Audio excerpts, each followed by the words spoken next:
Bonjour.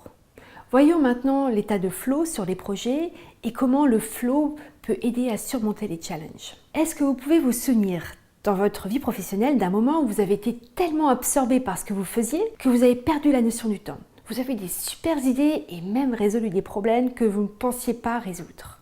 Si c'est le cas, alors vous avez vécu ce que les sportifs appellent le flow. Le flow, ça procure un plaisir immense aux sportifs, qui les aide d'ailleurs à se motiver pour s'entraîner et à devenir sans cesse meilleurs. C'est aussi un état où les sportifs sont au top de leur performance et c'est là qu'ils relèvent des challenges qu'ils n'imaginaient pas pouvoir relever. Finalement, le flow, c'est la conséquence chimique, neurologique, émotionnelle du leadership intrinsèque ou de l'aventure collective. C'est une séquence dans le cerveau qui se déclenche à partir du moment où il y a un challenge et qui procure un plaisir immense. Il y a clairement un parallèle entre le flow des sportifs et le flow que l'on peut vivre aussi en entreprise.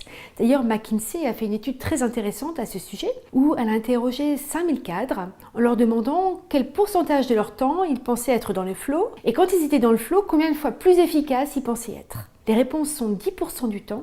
Et quand ils sont dans le flow, 5 fois plus efficaces. Vous imaginez un peu la réserve là aussi de potentiel qu'il y a. Alors, des chercheurs ont étudié les conditions nécessaires, pas forcément suffisantes, pour déclencher le flow. Et elles sont au nombre de 3.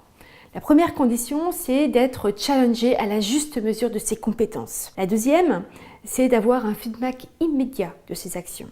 Et la troisième, c'est d'avoir des objectifs et une vision claire qui dépendent de soi-même. Donc vous voyez, les conditions individuelles peuvent vraiment être transposées au niveau collectif. Et là, la bonne nouvelle, c'est que des études ont aussi montré que dans une équipe, à partir du moment où un ou plusieurs individus étaient dans le flow, il y avait de fortes chances que l'équipe tout entière bascule dans le flow. Donc travaillons chacun à développer un peu plus notre flow et à le répandre dans nos équipes.